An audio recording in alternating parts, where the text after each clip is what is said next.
Sobre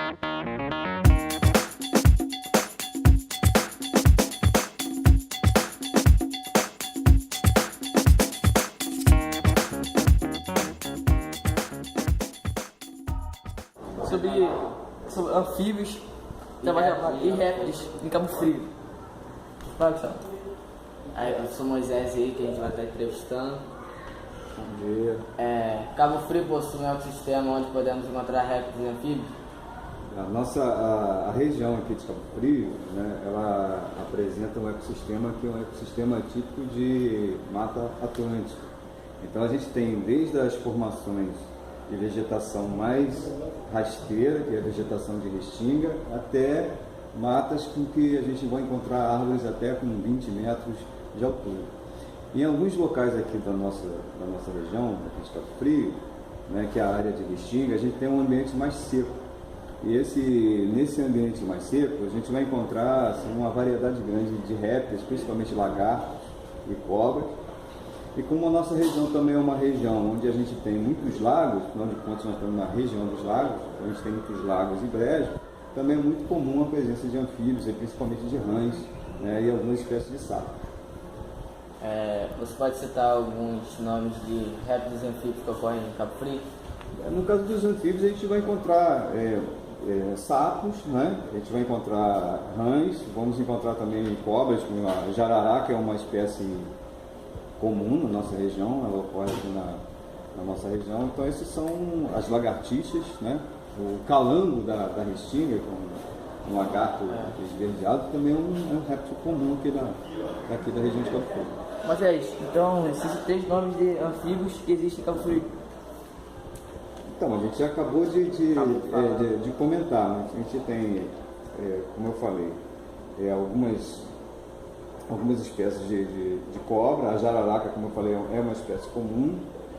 Esse anfíbio aqui, ó, que é um anfíbio que cava túneis, né? Embora ele seja bastante diferente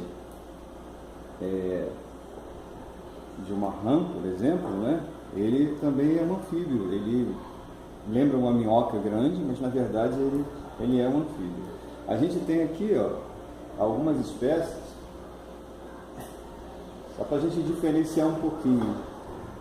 Esse aqui é uma perereca, esse aqui é uma rã, esse é um sapo. Se vocês olharem as patas, as pernas, vocês vão ver a diferença, principalmente nos dedos. Lembrando que a perereca tem um dedo que lembra aquele dedo do ET. Por quê? Porque ela consegue segurar bem em superfícies lisas. A rã já tem um pé tipo pé de pato. Por quê? Porque a rã ela é mais aquática. A perereca é mais arborícola, vive mais em árvores. A rã tem esse pé porque serve para nadar. Já o sapo, quando você olha o sapo, você não vai encontrar no sapo uma estrutura muito parecida com a rã, embora ele seja também tem uma parte da vida deles, os anfíbios vivem na água e na terra. O sapo é mais terrestre, a perereca é mais arborícola, e dos 3, o mais aquático deles é a rã. Todos eles ocorrem aqui na nossa região. E qual a importância desses animais para o ecossistema? Então, os répteis e os anfíbios, eles são animais, grande maioria deles são animais predadores, né? No caso dos répteis, né, a maioria dos répteis se alimenta de outros vertebrados. Então, uma cobra, por exemplo, pode se alimentar de um pássaro, pode se alimentar até de um lagarto, de um pequeno mamífero, né? Então, ratos, por exemplo, são predados por cobra. Então, os animais predadores, eles controlam a população de outros animais. No caso dos anfíbios, né, eles têm uma importância ainda também muito grande. Por quê? Porque eles são predadores, mas principalmente predadores de insetos. Então, quando você chega num ecossistema que está preservado, o que acontece? Raramente você vai ter, por exemplo, uma infestação de moscas, de mosquitos, principalmente. Por quê? Porque os sapos, as rãs, né, os anfíbios de uma maneira geral, se alimentam de uma grande quantidade de insetos. Então eles fazem o quê? Qual a importância deles? Eles controlam a população de insetos. Então animais predadores são importantes porque eles controlam a população de outros animais que poderiam se transformar em pragas se eles não fossem controlados por esses predadores. Os ecossistemas onde vivem esses animais estão sendo preservados? Bom, o município de Cabo Frio, ele não é do tempo de vocês, mas por volta de 1973 foi concluída a ponte Rio-Niterói. A ponte Rio-Niterói facilitou o acesso que a gente chama de região metropolitana do Rio de Janeiro, quer dizer, então, o município do Rio de Janeiro e os outros municípios próximos ao Rio ali, muita gente começou a vir para cá, ter facilidade de acesso para a nossa região aqui. Aí o que aconteceu? Como a gente tem aqui praias muito bonitas, uma natureza muito bonita, as pessoas vieram para cá e começaram, né, a comprar.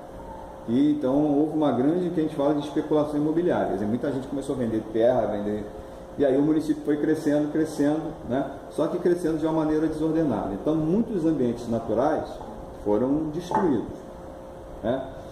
Então a gente tem assim áreas onde existiam, por exemplo, muitos brejos, muitas lagoas foram aterrados. O próprio bairro aqui onde nós estamos, aqui o Parque Burle, próximo aqui o bairro São Cristóvão, né? Aqui existia um brejal, quer dizer, tinha brejos aqui muito grandes.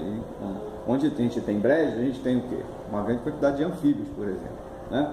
Então esses brejos foram aterrados, né? A gente tem algumas áreas ainda preservadas, mas boa parte do ecossistema natural aqui da nossa região, ele desapareceu. E quando o ambiente onde esses animais vivem, tanto répteis quanto anfíbios, quando eles vão desaparecendo, os animais também vão desaparecendo junto, né? Falta alimento para eles, falta abrigo, né? E aí, quando você não preserva o ambiente desses animais, a tendência é esses animais irem desaparecendo aqui da nossa região. A gente tem algumas áreas preservadas, mas muitas áreas já foram degradadas e destruídas. Isso aí. Isso aí é o nosso trabalho de ciências aí.